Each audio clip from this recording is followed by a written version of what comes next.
Hello and welcome. मैं हूं प्रियंका संभव। आपके लिए लेकर आती हूं ये खास बातचीत, ऐसा ना वैसा, सिर्फ पैसा, जहां हम बात करते हैं कि आपका पैसा कैसे बन सकता है। लेकिन आज हम जहां आपका पैसा घटा है उसके बारे में बात करने वाले, क्योंकि वहां पहले पैसा खूब बना फिर घटने लगा। और अगर आप समझ रहे हैं मैं क्या बात कर रही हूँ, तो आज हम समझने वाले हैं कि चांदी में क्या हुआ, किस तरह से इन्वेस्टर ट्रैप हो गए हैं।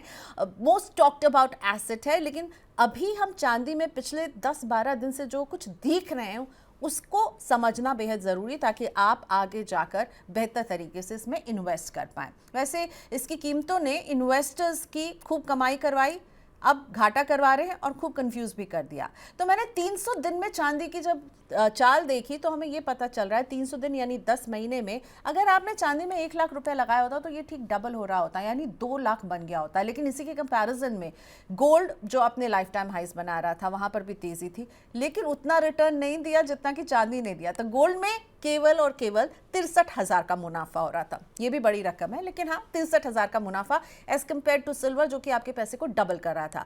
अब इक्विटी में आइए तो ये जो 10 महीने का टाइम फ्रेम था उसमें इक्विटी में क्या हुआ, 1 लाख रुपए अगर लगाए होते तो उस पर 6,500 रुपए का आपको मुनाफा हो रहा होता। और बैंक एफडी तो सबसे पीछे सारे ही एसेट्स में तो 5,900 रुपए का मुनाफा आपके 1 लाख पर हो रहा होता। यानी सिल्वर हॉट कमोडिटी 300 दिन की मैं बात कर रही हूँ, 10 महीने में पैसा डबल कर रहा था। दिवाली के ठीक पहले हमने इसमें तेजी देखी और दिवाली के पहुंचते पहुंचते ये तेजी फुस भी हो गई।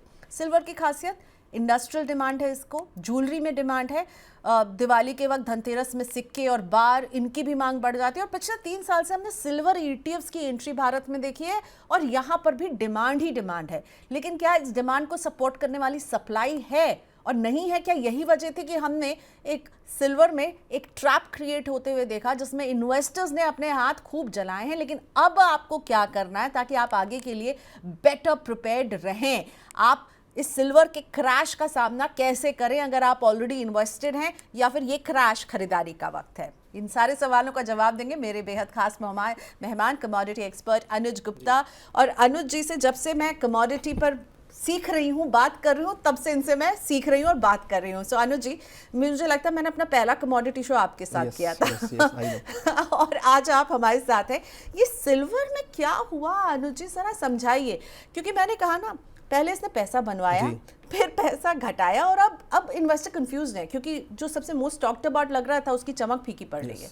देखिए, सिल्वर का ये नेचर रहा है कि जब जब इसने मोमेंटम दिया है तो पहले ये इन्वेस्टर के पैसे बनाता है, फिर कंफ्यूज करता है और फिर लॉस कराता है। ये हमने 2011 में भी देखा था कि जब इसने अपना नया हाई $49.80 पर आउंस का बनाया था, उस टाइम हाई बनाया तो लोगों ने सिल्वर जम के बाई किया था। बट उसके बाद बड़ा क्रैश उसमें आया और ऑलमोस्ट नीचे $11 तक वापस चांदी आ गया था। फिर उसके बाद ये पूरे 14 साल 2011 से लेकर 2025 तक उसी रेंज में ट्रेड करता रहा, उसने हाई ब्रेक नहीं किया। तो उसमें पूरे 14 साल लोगों को कंफ्यूज किया। अब फाइनली इसने हाई ब्रेक किया है, तो अगेन वो हाई ब्रेक करने के बाद दोबारा इसने लोगों के पैसे तो बनाए बट कंफ्यूज भी कराया और अब अटका दिया। तो ये नेचर रहा है सिल्वर का। ये 1980 में भी हुआ था, 1980 में हुआ, 2011 में हुआ, अब 2025 में। यानी अनुज सर, जब भी ये हाई बनाता है और उस हाई पर अपना एक नया हाई बनाता है तो वहां पर इस तरह का ही आप लोगों ने ट्रेंड देखा है? यस, जब भी हाई बनाता है तो ये हाई ब्रेक करके थोड़ा ऊपर जाता है। इस बार भी $50 इसने टच किया। इस बार इसने $54 टच किया। 49.80 इसका हाई था, वो इसने ब्रेक किया, उसके बाद $54 तक ऊपर गया, लोगों को तेजी में बिठाया और उसके बाद सडनली आज $48 है। तो करीबन $6 नीचे हुआ। ठीक है, दिवाली के हम कुछ 1 हफ्ते पहले देख रहे थे चांदी ऊपर ऊपर ऊपर ऊपर और जैसे एक स्लो डाउन हमें दिवाली के आते आते, मतलब जितनी तेजी से वो ऊपर गया उतनी ही तेजी से नीचे भी आया। यस, बिल्कुल, बल्कि आने की स्पीड बहुत ज़्यादा थी, क्योंकि जो उसने $6 जो बढ़ा था 49 से 54 तक, वो 3 दिन में बढ़ा था। बट ये 2 दिन में ही केवल $6 नीचे आ गया। तो गिरने की स्पीड बहुत ज़्यादा थी स्पीड से, क्योंकि यहाँ पर बहुत सारी चीज़ें थी, जैसे फिजिकल डिमांड को लेके, फेस्टिवल प्रीमियम भी इसमें ऐड हो गया, देन इंडस्ट्रियल डिमांड तो थी साथ में, और साथ में गोल्ड भी चल रहा था। तो गोल्ड और सिल्वर एक टेंडम में चलते हैं जनरली, तो उसकी वजह से भी तीनों उसके सपोर्ट में आ गए, जिसकी वजह से सिल्वर का स्पीड बढ़ गई। बट जैसे ही फेस्टिवल ओवर हुआ और जैसे ही गोल्ड का प्रीमियम कम हुआ, सिल्वर का प्रीमियम क्रैश हो गया। तो अगर आप देखेंगे तो फिजिकल के अंदर जो चांदी है वो 2 लाख रुपए तक बिक गई थी। आज चांदी का फिजिकल रेट करीबन 1,60,000 के आसपास है। तो 40,000 तो महज सिर्फ 3 दिन के अंदर इसमें गिरे हैं। तो ये कहीं ना कहीं जो फिजिकल प्रीमियम था यहाँ पे उसका बहुत बड़ा रोल रहा कि फिजिकल के अंदर अवेलेबिलिटी ना होने की वजह से इसके प्रीमियम बहुत जल्दी से भाग गए थे। अब मैं यही समझना चाहूँगी हुआ क्या, ये जो ट्रैप कैसे क्रिएट हुआ और क्यों हुआ? क्योंकि अगर यही ट्रेंड रहा है कि वो बढ़ती है फिर थोड़ा सा कंफ्यूज करती है, निवेश करें या नहीं करें, फिर घटने लगती, क्योंकि लोग पैसा तो लगा बैठे उसमें तब तक उस कंफ्यूजन में पैसा। आई एम श्योर आपके पास भी ऐसे लोग जो कभी चांदी के बारे में पूछते नहीं होंगे, वो कह रहे होंगे इसमें इन्वेस्ट कर दे, पैसा लगा दे, लगा रहे होंगे। देखिए चांदी में लोग पैसा लगाते थे बट फिजिकल में लगाते थे, बट पिछले 3-4 सालों में जो अट्रैक्शन ETF की तरफ आया लोगों का, तो बेसिकली लोगों ने ETF में बहुत पैसा लगाया। अगर आप देखेंगे तो आज सिल्वर ETF का AUM करीबन 40,000 करोड़ के आसपास का है, गोल्ड का जो AUM है करीबन 85,000 करोड़ के आसपास का है। तो ये AUM बहुत स्पीड से इंक्रीज़ हुआ है, पिछले 2 सालों में बहुत इंक्रीज़ हुआ है। तो लोगों को ये लगा कि भाई चांदी महंगी हो रही है तो ETF में आप SIP के थ्रू या बहुत छोटे अमाउंट करके आप ऐड कर सकते हैं। तो वो जो डिमांड है सिल्वर की ETF के थ्रू वो बहुत बड़ी, और ये फिजिकल शॉर्टेज आई वो बेसिकली ETF की तरफ से बहुत आई, क्योंकि ETF जो असेट मैनेजमेंट कंपनीज थी उनकी सिल्वर की डिमांड बहुत आ गई, जिसकी वजह से सिल्वर जो फिजिकल बुलियंस वाले थे वो उतनी डिमांड फुलफिल नहीं कर पाए। तो बेसिकली शॉर्ट हो गई या सिल्वर की सप्लाई को रोक दिया गया या सप्लाई जो थी वो मार्केट में नहीं पहुंच पाई। तो उसकी वजह से क्या हुआ कि जो एक फियास्को था या फोमो था वो क्रिएट हो गया। उसकी वजह से जो सिल्वर थी वो आगे डिलीवरी शिफ्ट होती चली गई, भाई आपको डिलीवरी कल मिलेगी या परसों मिलेगी। मीन्स ऐसा हो गया था कि अगर आप इस टाइम में सिल्वर खरीदने जा रहे थे तो आपको हैंड टू हैंड डिलीवरी नहीं मिल रही थी, आपको 2 दिन बाद डिलीवरी मिलेगी या 4 दिन बाद डिलीवरी मिलेगी। तो ये लग रहा था कि गोल्ड सिल्वर के भाव और भागेंगे, और ये 2 दिन बाद 3 दिन बाद डिलीवरी मिलेगी, क्योंकि उनको लग रहा था कि प्राइसेस और भागेंगे। तो यही ट्रैप क्रिएट हुआ, यही बबल बना, क्योंकि सिल्वर ने अपना 14 साल के बाद हाई ब्रेक किया था। सबसे इंपॉर्टेंट, तो लोगों को लग रहा था ये और हाई जाएगा। तो जनरली ये होता है कि जैसे गोल्ड ने अपना हाई ब्रेक किया था तो हाई ब्रेक करने के बाद गोल्ड बहुत तेजी से भागा था, तो लोगों को ये लगा कि ये सिल्वर ने अपना हाई ब्रेक किया है तो ये $10-15 तो भाग ही जाएगा। तो वो एक उस एंटिसिपेशन में लोगों ने सिल्वर को होल्ड कर लिया। तो ये भागा क्यों नहीं, क्या वजह है? अगर एक रिटेल इन्वेस्टर को समझाना चाहेंगे ये भागा क्यों नहीं? क्योंकि अगर लग रहा था, जो लोग ये उम्मीद लगा रहे थे कि ये भागेगा, वो ऐसे लोग हैं जो मार्केट में बहुत समय से हैं, उन्होंने गोल्ड में ये ट्रेंड देखा, उन्हें लगा सिल्वर में भी यही ट्रेंड दिखेगा, पर भागा नहीं। क्यों नहीं भागा, क्या वजह रही? देखिए इसके पीछे वजह रहेगी ये इंडस्ट्रियल प्रोडक्शन भी है, ये इंडस्ट्रियल प्रोडक्ट भी है। तो जैसे ही आप ये देखिए, अगर मैं गोल्ड की बात करूँ तो गोल्ड अगस्त में करीबन $3300 था और महज 3 महीनों में ये $4300 हो गया। सिल्वर अगर आप देखेंगे 3 महीने पहले $36 पे था, ये हो गया $54, $20 बढ़ गए 3 महीने के अंदर में। तो इस 3 महीने के अंदर में जो लोग पहले से यूज टू थे सिल्वर के, जो ज्वेलर थे या जो पहले से ट्रेडिंग करते आ रहे थे, उनको देख गया भाई 3 महीने में आपको $20 की कमाई हो रही है तो बुक करके निकल जाओ। या फिजिकल वाले जो होल्ड करके बैठे, जनरली ज्वेलर्स क्या करते हैं, किसी फेस्टिवल से पहले 1 महीने पहले अपनी होल्डिंग बनाना चालू करते हैं, तो उनको दिख गया कि भाई उनको $15-20 का गेन मिल रहा था, अब निकल जाओ। तो जैसे ही उसने हाई ब्रेक किया तो ज्वेलर को दिखा कि भाई अब फेस्टिवल आने वाले हैं, और फेस्टिवल के बाद जनरली प्रीमियम डाउन होते हैं, तो उनको ये पता था कि ये प्रीमियम डाउन होने वाले हैं। तो उन्होंने जैसे ही फिजिकल में चांदी बाय करी और जैसे ही फेस्टिवल ओवर हुआ उन्होंने अपना माल छोड़ दिया। तो माल छोड़ते ही जो यूज टू थे वो तो निकल गए, बट जो नए कस्टमर थे, जो नए इन्वेस्टर थे, वो वहाँ पर ट्रैप हो गए। बट मैं इसको अभी भी ट्रैप नहीं बोलूँगा, क्योंकि silver is a gold and silver is a long term product. Means अगर कोई बोले कि भाई मैंने आज सिल्वर या कल मेरे को रिटर्न मिलेगा, वो पॉसिबल नहीं है। आपको एक लॉन्ग टर्म व्यू बनाना पड़ेगा इसके लिए, तब आपको अच्छे रिटर्न मिल सकते हैं। तो जिन्होंने अभी हाईस में खरीदा है उनको आप क्या कहेंगे, अभी वो क्या करें? मेरे ख्याल से कोई घबराने वाली बात नहीं है उसमें।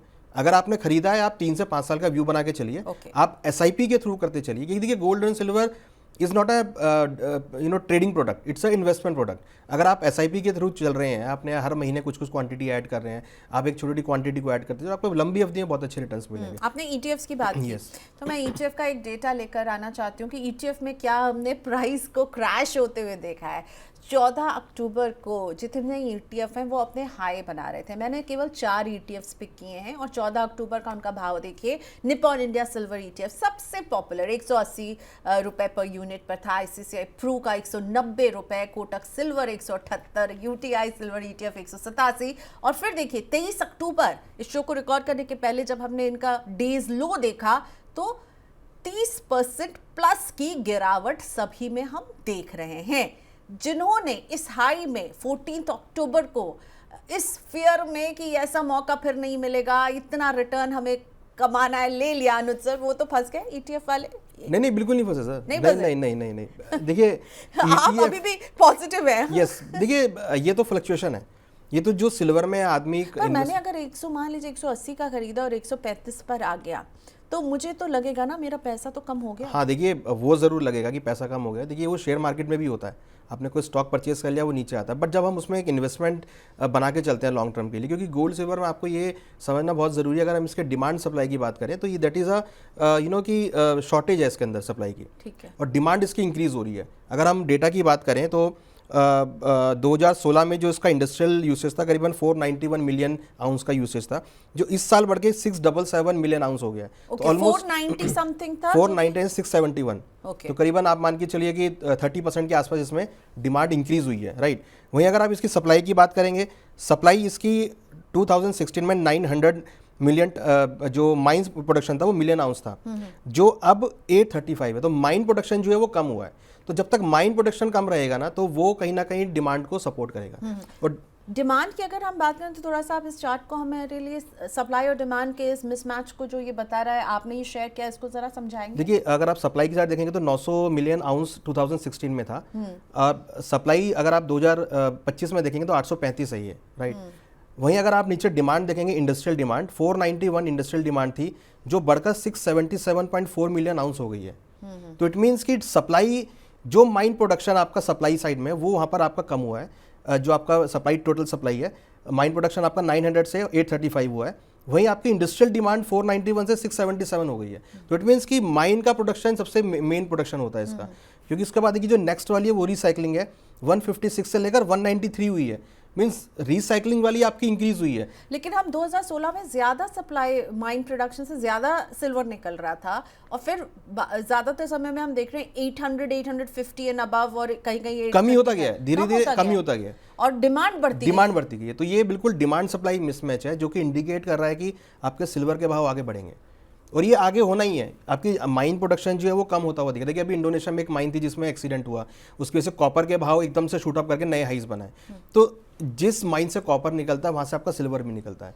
तो वो क्या है, बेसिकली इट्स अ की कॉम्बिनेशन है कि अगर आपके बाकी मेटल्स बढ़ेंगे, क्योंकि silver is also industrial metal. आप देखिए इंडस्ट्रियल, अगर इसकी डिमांड देखेंगे 491 से 677 मिलियन आउंस, तो it means it's a industrial production, industrial demand का प्रोडक्ट है ये। तो इंडस्ट्रियल डिमांड अगर आपकी इंक्रीज होगी तो कहीं ना कहीं यहाँ पे यूज टू होगा। और इंडस्ट्रियल डिमांड अगर आप देखेंगे तो इलेक्ट्रिकल एंड इलेक्ट्रॉनिक्स वाला आप देखेंगे तो 309 से 465, यानी डिमांड जो है उसकी मांग बढ़ती जा रही है, पर सपोर्ट जो सप्लाई चेन है वो उतनी तेजी से नहीं बढ़ा, इनफैक्ट कहीं वहीं स्टक है, एक ही रेंज में स्टक है, और इसके इसीलिए आपको सिल्वर पे भरोसा है। बिल्कुल भरोसा है, क्योंकि आप देखिए कि यहाँ पे देखिए 2-3 बहुत बेसिक फंडामेंटल हैं।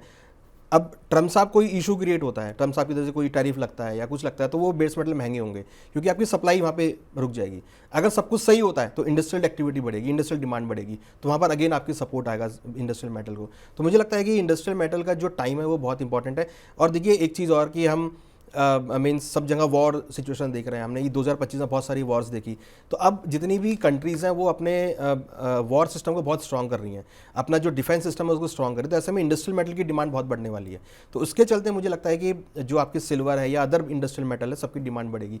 प्लस ईवीज की डिमांड बहुत बढ़ रही है, तो उसमें सिल्वर का बहुत बड़ा यूसेज होता है, तो वो भी कहीं ना कहीं एक सपोर्टिव फैक्टर है। तो अनुज सर, जिनको लग रहा है कि उन्होंने बहुत ऊंचे भाव पे खरीद लिया और अब सिल्वर में वो उनको लॉस हो रहा है, उनको क्या सलाह देंगे? देखिए एवरेज कीजिए, नीचे आएगा तो आप दोबारा बाय कीजिए। अच्छा, यानी ये डाउनफॉल आप देख रहे हैं buying opportunity. Yes, this is a buying opportunity. Add कीजिए। यस, यहाँ पर आप ऐड कीजिए, आप एसआईपी फॉर्म में स्टार्ट कीजिए, आप एग्रेसिव मत बाय कीजिए, आप कुछ कुछ क्वांटिटी ऐड करते चलिए। आपको भी हो सकता है कि थोड़ा बहुत डॉट डिप यहाँ पर देखने को मिले, तो उस डिप में आप ऐड करिए तो आपकी एवरेज हो जाएगी। देन जब वो रन अप लेगा then you will get in the profit. आपने डिप की बात कह दी है, उसको मैं इतने लाइटली नहीं आपको जाने दूंगी। डिप कितना डिप सिल्वर में, और कितना हम डाउनसाइड देख सकते हैं? देखिए ये जो बबल क्रिएट हुआ था ये $44-45 डॉलर के आसपास से क्रिएट हुआ था, तो मुझे लगता है कि प्राइस $44-45 डॉलर के आसपास सेटल होंगे।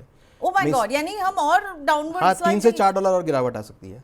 तो ये करीबन आपका बैठेगा, अगर हम फिजिकल मार्केट की बात करें तो करीबन 1,35,000 के आसपास, तो वहां से आपको एक्यूमुलेशन देखने को मिलेगा। वो बाइंग अपॉर्चुनिटी है, बाइंग अपॉर्चुनिटी, और स्लाइड करेगा, और गिरावट के लिए yes, तैयार yes, रहना है yes, हमें yes, चांदी में। एंड आप इस साल के एंड तक क्या देख रहे हैं? दिसंबर की मैं अगर बात करूं तब तक क्या देख रहे हैं? देखिए इस 2 महीने में तो कुछ होने वाला है नहीं, क्योंकि देखिए यहाँ पर भी अगर यूएस और इंडिया की ट्रेड डील हो जाए, जैसे देखकर हमारे इक्विटी मार्केट अभी तो सेलिब्रेट कर रहे हैं। हाँ, ये इक्विटी मार्केट का टाइम है अभी 2 महीने। ओके, ये इक्विटी मार्केट का टाइम है। कमोडिटी मार्केट टाइम इसलिए नहीं है क्योंकि बहुत सारे हेज फंड्स होते हैं यूएस के जो दिसंबर में अपनी बुक क्लोज करते हैं, तो ये बुक अपनी क्लोज करेंगे तो उस बुक क्लोज करने में वो अपनी पोजीशंस को स्क्वायर ऑफ करेंगे। तो इसलिए मुझे नहीं लगता कि कोई बड़ा मूव आपको यहाँ देखने को मिलेगा। आपको बड़ा मूव मिलेगा जनवरी से देखने में। ओके यस, तो यहाँ पर जनवरी तक आपको वेट करना पड़ेगा। तो ये जो 2 महीने और आएंगे जो ना, बड़ा मूव आएगा जनवरी में उसमें हम क्या देखेंगे? मुझे लगता है कि वापस आपको $50 के ऊपर चांदी दिखाई देगी, $50-52। Again very short period. Yes, अनुज yes, yes, जी yes. 2 महीने की फिर शांति हो सकती है और हम जनवरी से फिर एक्शन देख सकते हैं। बिल्कुल। तो आप 2026 में क्या आउटलुक दे रहे हैं चांदी का? हमें लगता है कि $60 तो जानी चाहिए, 60-70 तक, 2026 के एंड तक $60 तो कम से कम जाना चाहिए 2026 के में $60। Yes, yes. You can stick your neck out and say yes that. Yes yes yes. तो यानी अभी जिनको लॉस हो रहा है उनको चिंता करने की जरूरत नहीं। ये तो बबल है, मतलब bubble in the sense physical market की वजह से है। ये कोई मतलब ऐसा नहीं है कि कोई फंडामेंटल चेंज हो गया है। डिमांड सप्लाई आपके सामने हम देख रहे हैं, ये तो जस्ट एक फोमो क्रिएट हुआ था फेस्टिवल की वजह से, उसका सेटलमेंट है। अगर ये फेस्टिवल नहीं होते तो शायद ये चांदी आपकी $40-45 के आसपास ही होती या 48 के आसपास होती मैक्सिमम। बट ये फेस्टिवल्स की वजह से जो फिजिकल शॉर्टेज क्रिएट हुआ उसकी वजह से ये फोमो क्रिएट हुआ है। स्पेकुलेशन भी बहुत थी चांदी में। देखिए स्पेक्यूलेशन फिजिकल मार्केट में था, जो ज्वेलर्स थे, मींस सी अब हम इसको स्पेक्यूलेशन बोले या फिजिकल ज्वेलर्स की स्ट्रेटेजी बोले, भाई मुझे पता है कि मेरे आज चांदी का भाव बढ़ने वाला है तो मैं डिलीवरी नहीं दूंगा मैं, क्योंकि डिलीवरी के दिन का ही प्राइस जो है वो माना जाता है। जनरली डिलीवरी के दिन का ही प्राइस माना जाता है कि जिस दिन आप डिलीवरी लेंगे उस दिन का प्राइस होता है। तो मुझे पता है कि कल फेस्टिवल है और उसकी डिमांड बढ़ने वाली है तो मैं अपना माल नहीं बेचूंगा। ये जनरली कमोडिटीज में होता है। अगर आप एग्री कमोडिटी में जाएंगे तो वहाँ भी यही होता है। कभी जब हमने आलू प्याज के भाव भी देखे हैं फिर वापस सेटल भी होते हुए देखे हैं, तो वैसे ही काइंड ऑफ थिंग है कि अगर हम सिल्वर के अंदर ले रहे हैं तो ज्वेलर को पता है कि भाई आगे फेस्टिवल आने वाला है और उस फेस्टिवल में शॉर्टेज क्रिएट होगी तो मैं उसका बेनिफिट क्यों ना उठाऊँ। तो ये उनकी स्ट्रेटेजी थी कि उन्होंने माल को रोका या उन्होंने अपने माल को होल्ड किया, उन्होंने नहीं बेचा। अब देखिए आगे शादी, वो समझ नहीं पाए कि अब ये जो है गिरावट शुरू हो गई है। वो तो समझ रहे थे ज्वेलर्स, तो जो नया इन्वेस्टर था जिसको लग रहा था कि भाई लेना है मेरे को, तो वो शायद उसमें थोड़ा सा जल्दबाजी करके वो ट्रैप हो गया। ओके अब इसमें देखिए यहाँ पर 2-3 चीज़ें और हैं। अब आगे शादियों का सीजन स्टार्ट है, वो पूरे 6 महीने रहेगा तो उसमें डिमांड बढ़नी आपकी, तो that is again a point कि आपको आगे भी चांदी के भाव बढ़ते हुए दिखाई देंगे। तो गोल्ड और सिल्वर में आपकी फेवरेट कमोडिटी क्या है? चांदी। चांदी क्यों? वॉल्टिलिटी अच्छी खासी है इसके अंदर। आप इसमें वॉल्टिलिटी अच्छी खासी देख सकते हो। और दूसरा कि ये 14 साल के बाद हाई ब्रेक किया है इसने, तो जब हाई ब्रेक किया तो आगे नया हाई भी लगने के चांसेस हैं। ओके गोल्ड ऑलरेडी रनअप ले चुका है, अब ये थोड़ा स्टेबल होगा, बट गोल्ड भी चलेगा, ऐसा नहीं है गोल्ड नहीं चलेगा, गोल्ड भी चलेगा, बट सिल्वर आपका ज़्यादा भागेगा। इसके पीछे रीज़न 2 है। एक तो चांदी का इंडस्ट्रियल यूसेज, कि इंडस्ट्रियल यूसेज यहाँ पे बहुत बढ़ रहा है। दूसरा, अगर सब कुछ सही होता है, अगर यूएस, इंडिया, चाइना, रशिया सब एक साथ मिल जाते हैं तो इनका आपस में जो इंडस्ट्रियल यूसेज आएगा, जो उनका इंडस्ट्रियल यूज़ होगा वो बहुत बड़ा होगा, तो उससे आपकी चांदी को सपोर्ट मिलेगा। ये हम देख रहे हैं, कॉपर में देख रहे हैं, जिंक में देख रहे हैं, एल्यूमिनियम में देख रहे हैं, सारी इंडस्ट्रियल मेटल बढ़ते हुए नजर आए हैं। तो मेरा एक नज़र है तो प्रीशियस मेटल को लेकर है कि प्रीशियस तौर पर लोग ETF में बाय कर रहे हैं, इन्वेस्टमेंट बाय कर रहे हैं, वो है। दूसरा नजरिया इंडस्ट्रियल डिमांड को लेकर है जो कि यहाँ पे क्रिएट हो रही है, वो अगेन सिल्वर को सपोर्ट प्रोवाइड करेगा। अनुज सर, अगर कोई गोल्ड और सिल्वर जैसे मेटल्स में इन्वेस्टमेंट करना चाहता है तो उनको आप क्या सलाह देते हैं? वो कौन सी पॉइंट्स हैं जो उनको ख्याल रखनी चाहिए? क्या आप, जैसे हम म्यूचुअल फंड की जब बात करते हैं तो हम कहते हैं लॉन्ग टर्म का नजरिया रखिए, अलग अलग एसेट में डाइवर्सिफाई कीजिए, इतने एसेट में इतना हिस्सा रखिए, वैसे ही गोल्ड एंड सिल्वर में इन्वेस्ट करने वालों के लिए क्या डूज एंड डोंट्स हैं? देखिए, पहला तो ये ट्रेडिंग का प्रोडक्ट नहीं है। आप इसमें सोचें कि आपने आज लिया कल आप बेचेंगे, तो वो ट्रेडिंग का प्रोडक्ट नहीं है, आपको उसमें टाइम देना पड़ेगा। That is a investment product. और दूसरा कि आप इसमें एक नज़रिया बना के चलिए कि भाई मेरे को 3 से 5 साल रखना है, या एक ऑब्जेक्टिव बना के चलिए कि भाई मेरे को 10 साल बाद शादी में यूज़ करना है, या मेरे को इससे एक लॉन्ग टर्म वेल्थ क्रिएट करनी है, तो आप इसको इन्वेस्टमेंट करके चलिए। दूसरा कि आप कोशिश करें कि ज्वेलरी कम से कम लें, जितना यूसेज हो ज्वेलरी उतने लें, क्योंकि jewellery is a dead asset. Jewellery जब भी आप लेंगे, जब भी आप उसको बेचेंगे, आपको उसमें मेकिंग कॉस्ट कटता है, तो वो सबसे बड़ा लॉस है। तो जब भी आप गोल्ड सिल्वर लें, या तो कॉइन्स में लें या आप रॉ में लें, जिससे कि आप इजीली उसको बेच पाएँ विदाउट एनी मेकिंग कॉस्ट। तीसरा पॉइंट कि आप ETF का थ्रू भी इन्वेस्टमेंट करें, जिससे कि आप कभी भी आप उसको बेच सकते हैं, कभी भी आप उसको ले सकते हैं, तो एक बहुत अच्छा ऑप्शन है। देन उसके बाद एटलीस्ट आप